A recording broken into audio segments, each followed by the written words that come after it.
Welcome to your reset with Christiane Piano, where the purpose is to support you in releasing all that you are not, so the truth of who you really are can emerge. This is accomplished through working with the BodyMind from an ontological perspective. We use various modalities to support you in supporting yourself exactly where you are, so that you may return to an experience of wholeness and ease, moment by moment. Deep reflection is one of the greatest tools through which to do this.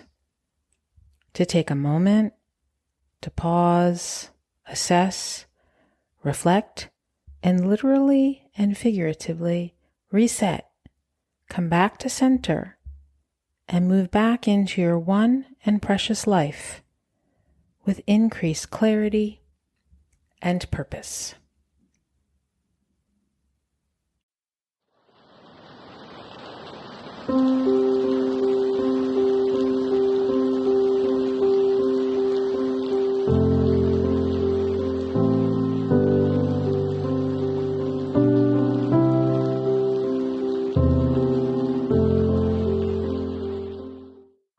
Hello and welcome. I am Christiane Piano, and this week we're diving into something truly fundamental to our body-mind well-being: joy. What comes to mind for you when you think of joy? How often do you allow yourself to truly feel it? These are questions that have been particularly present for me lately, sparked by a recent milestone in my own journey. Just this past Monday, April 21st, I released my 75th podcast episode. Whew! It has been such a journey, which quite serendipitously focused on self-worth. I had no idea the journey I was embarking upon, nor how much I would learn, how much each episode would grow me, and the immense experience of joy I would experience in listening to those who share in this journey together. Simply put, this life journey. What does it mean to be a human being? What are our commonalities underneath it all? What are our shared struggles? How do we manage that and continue to live life? What happens when we come together to reflect and share about our own personal experiences? We don't know unless we try.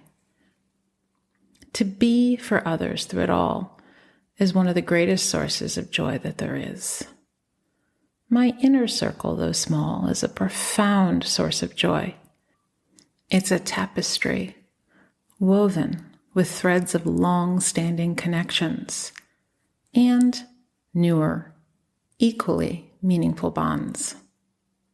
What unites us is a deeply shared value, a commitment to walking with each other through life's peaks and valleys, the celebrations and the sorrows. This unwavering being there for one another through thick and thin is a quality I've come to cherish as truly rare. We all experience different forms of support in life. Some cheer loudest during triumphs, others offer solace in difficult times, and some express their joy for us privately. But the deepest resonance lies in those who stand with you consistently, no matter the circumstances or distance. These are the individuals who offer unwavering stability, who reflect back your true self when you lose sight of it, and who offer encouragement rooted in unconditional love, even without fully grasping every choice you make. To have such anchors in life is an immeasurable source of joy. My youngest son asked me the day after the release of the 75th episode if I was happy. And I responded, I'm actually filled with joy to see the impact the podcast in particular, and this body of work in general, is having in people's lives. I had no idea what was possible through these reflections. I remember to this day when the idea was born, and then I decided to try it out and see. And at this point, it was not a podcast. It was simply one of the offerings in the newly launched Your Reset, my BodyMind Wellbeing Resource Center. The idea to turn the recordings into a podcast was actually not mine, but sourced from someone who saw potential in what I was doing. I had no idea the corners of the earth it would reach, nor the who would end up listening, and how it would impact their lives. But I decided to take the leap, as I know from experience, in the end, what is the worst thing that can happen? Perhaps it will flop, but perhaps it will not.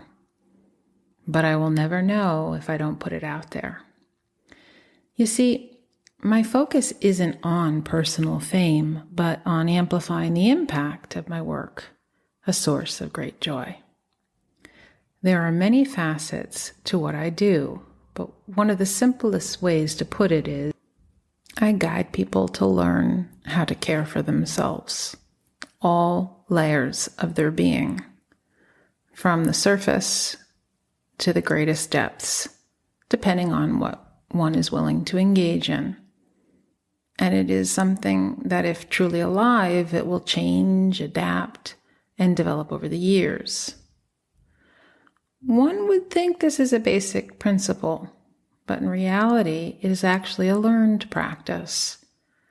For some reason, it is not part of traditional education and seems to be something we pick up along the way, depending upon who and what we are exposed to. When you think of how you learned to care for yourself, who did you learn from?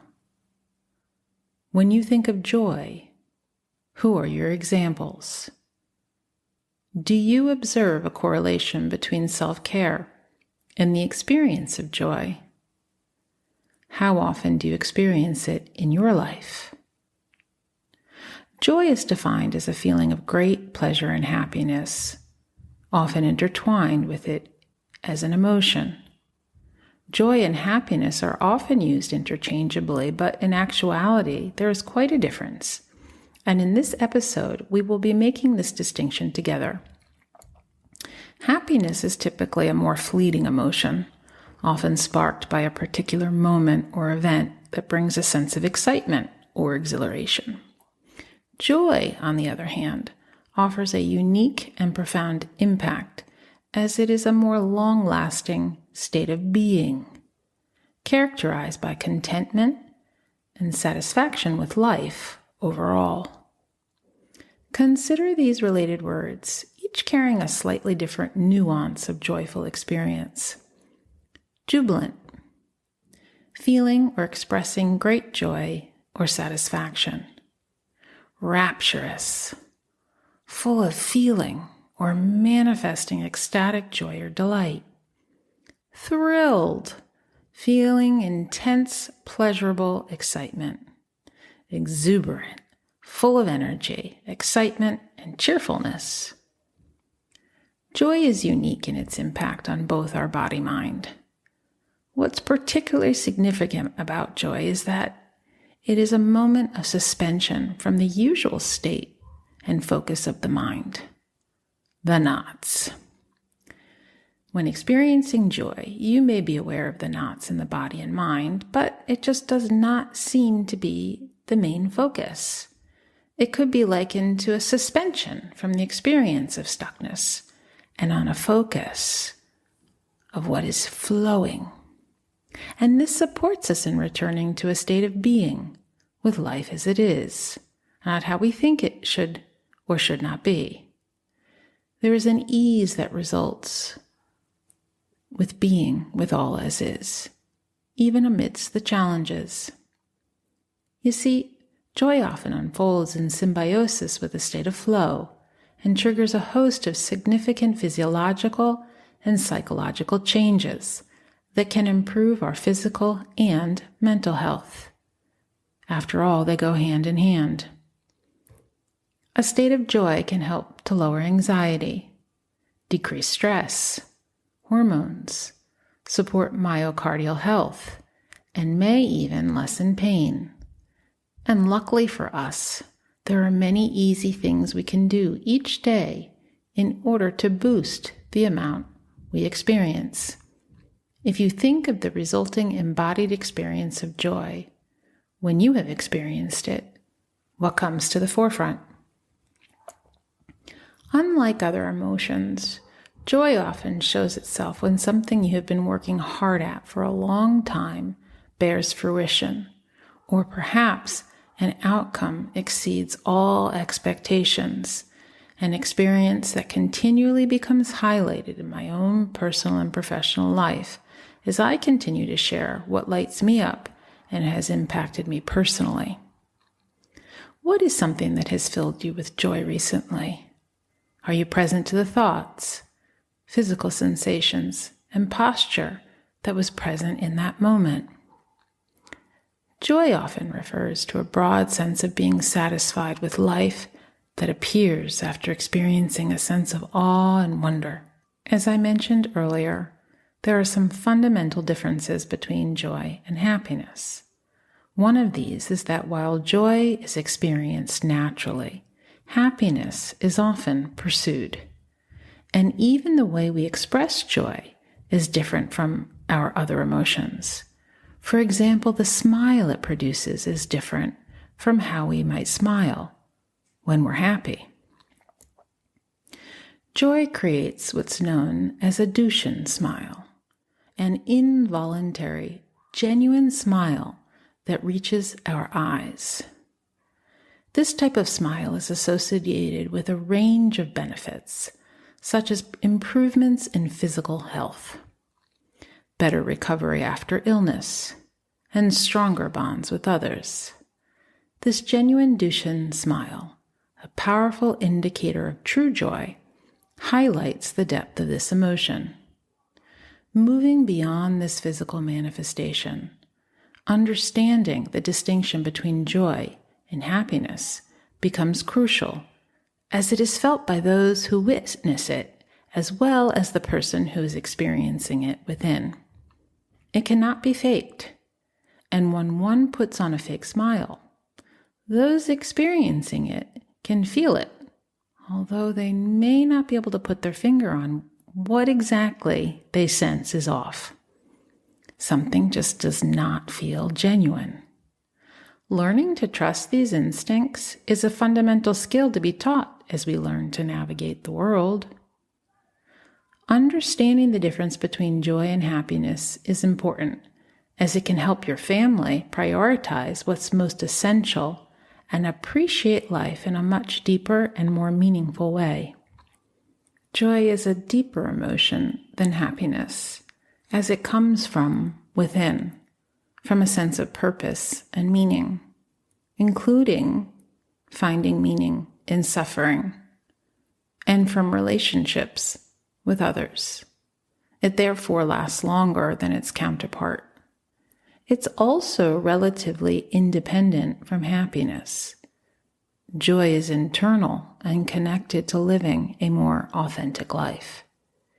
This is because to have joy, you must do inner work, identifying your values and strengths and aligning your life with them.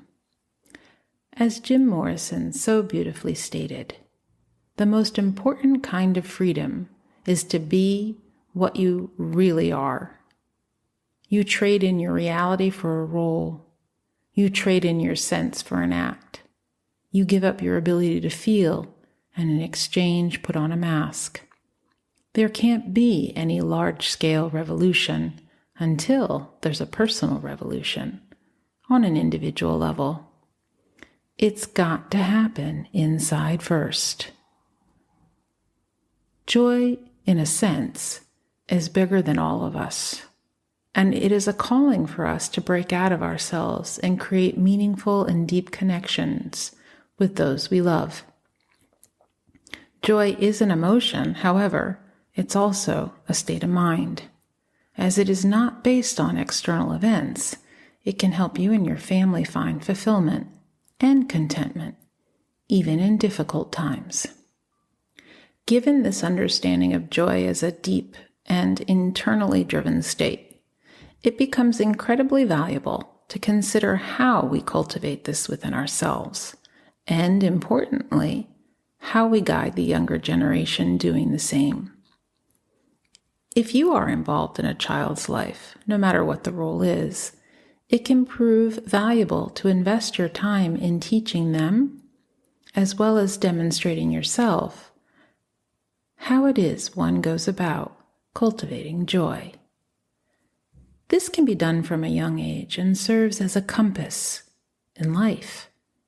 Doing activities that contribute to their joy will make life worth living and provide them with purpose. Developing an awareness of when one has strayed from their values, that feeling of having lost oneself for a bit, is something that happens to all of us. And if one has not been taught this from an early age or has not had examples of someone living into this principle, the good news is that it can be learned at any age. It is never too late. The sooner one becomes aware that they have lost their way, the sooner they can take the action steps to realign and come back into what they value in their life. Always remember that your body, your time, and your energy are treasures. Simplify your commitment and show up for yourself. This will also support you in showing up for others. To help yourself or young people cultivate joy in their lives, it proves supportive if you focus on figuring out what you or they are good at, and also to become aware of where one is challenged and work at growing into and learning a new capacity.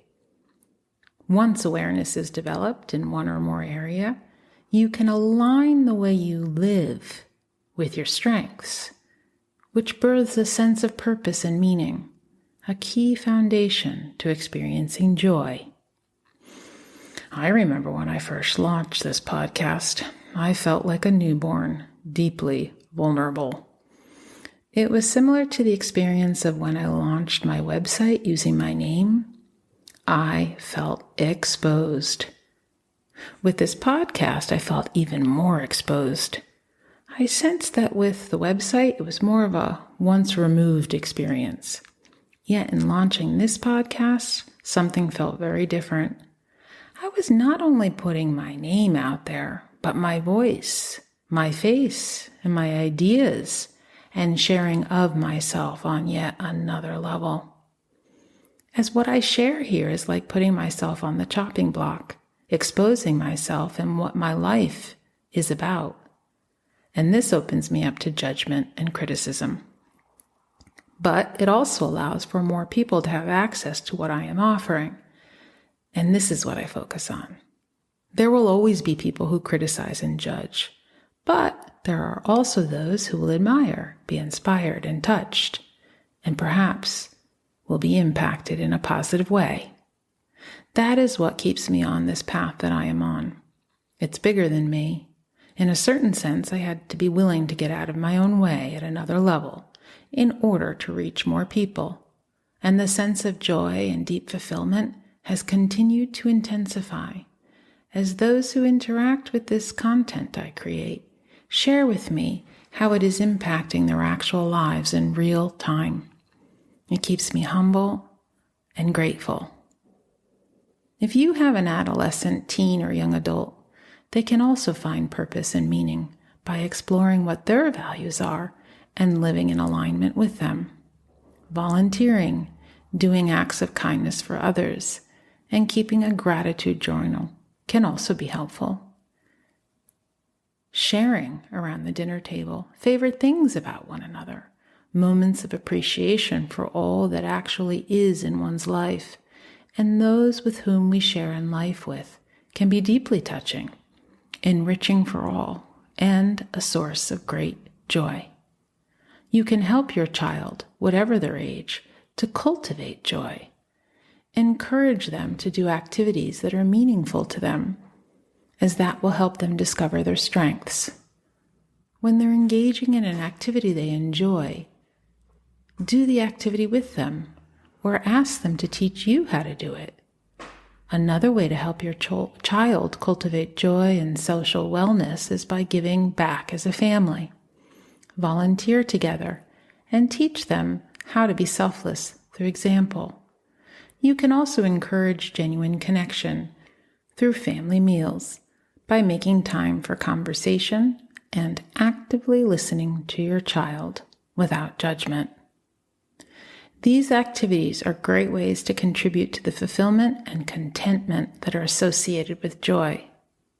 Examples of joy include feeling fulfilled and content when you engage in meaningful activities. Now, when I say meaningful, what I am referring to is something that fills you with life and creates a deeper connection to yourself and those you share in life with. What you consider to be meaningful activities is unique to you. It can be spending time in nature, listening to a loved one, engaging in conversations that fill your cup. For some, it is volunteering. For someone else, it may be meditating. It could be simply feeling the sun on your skin, a gentle breeze on your face, the smell of a flower, your hands kneading dough. If you think about what meaningful activities that you engage in, what might those be? What is it exactly that makes them meaningful to you? So let's explore happiness more closely. Happiness is typically a more fleeting emotion, often sparked by a particular moment or event that brings a sense of excitement or exhilaration. It's based on external factors and is a reflection of something happening to you. It can be a very intense emotion and can feel like a dopamine type hit when experienced, making you feel good. What are some of the things you do that bring about happiness? What does that feel like? To create a simplistic summary in the difference between joy and happiness, happiness is typically a more fleeting emotion, often sparked by a particular moment or event that brings a sense of excitement or exhilaration. Joy, on the other hand, is a more long-lasting state of being, characterized by contentment and satisfaction with life overall.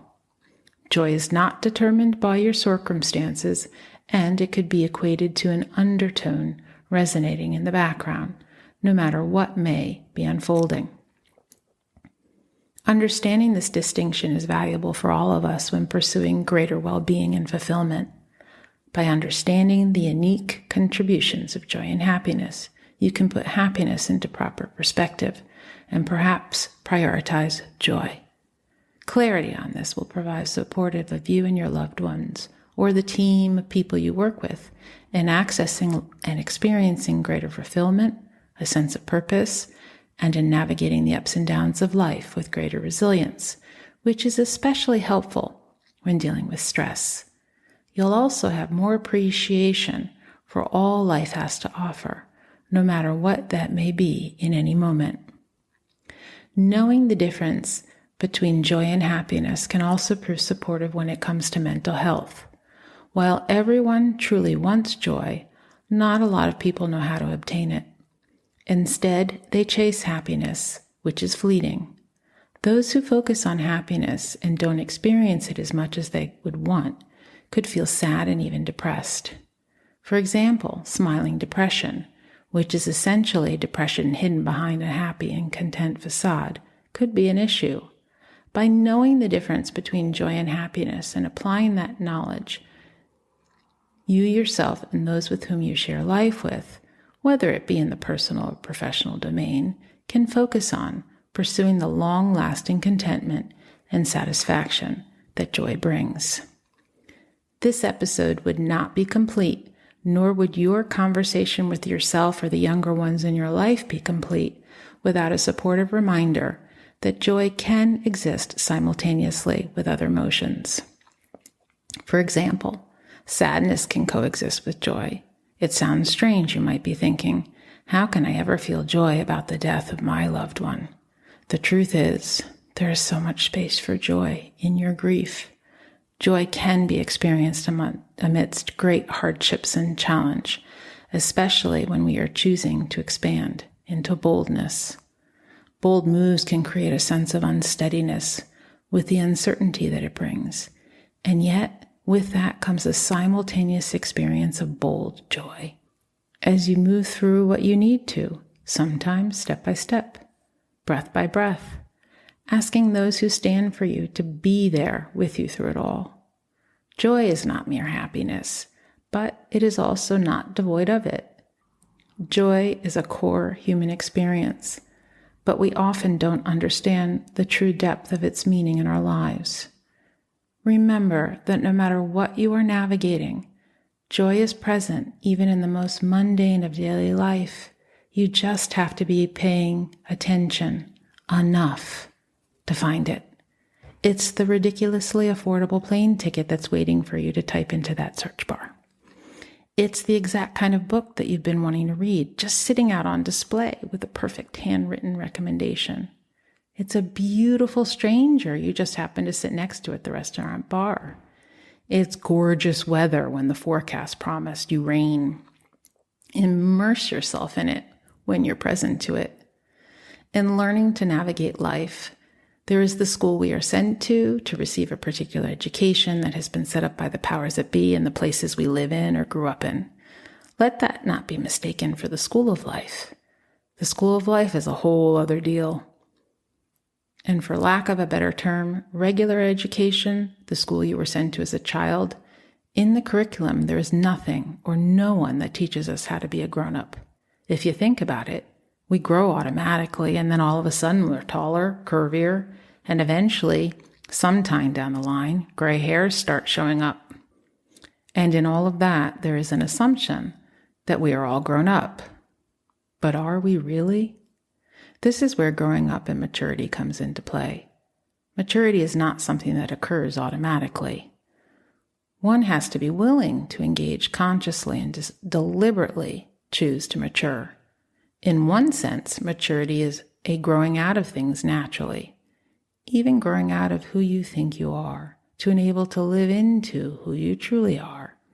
It is an awakening of sorts. Recently, I was reading a piece on maturity by Swami Kriyananda, and he described true maturity as the ability to relate to realities other than your own. He described that also as the actual goal of education, being able to get outside our completely self-defined ideas of how things ought to be done, and how other people ought to behave, and how the world ought to treat me, and be able to relate to realities other than our own.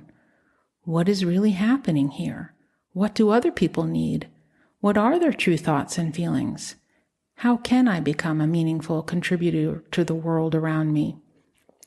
These are open questions that can support a sense of curiosity and a living into principles that make getting out of bed in the morning have a bit of a different flavor. What makes life worthwhile for you?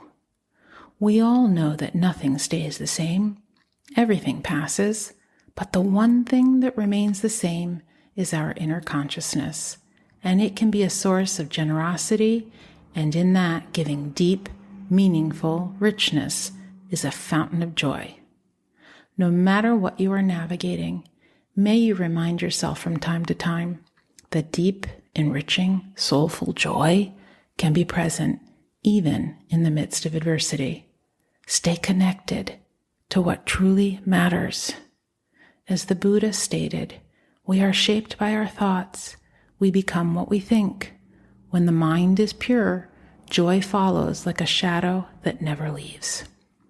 I thank you for tuning in and look forward to hearing from you personally. Please feel free to share this episode with whom you think it may resonate. And like, follow, or subscribe to this podcast if you enjoyed this episode. Be well, and until next time.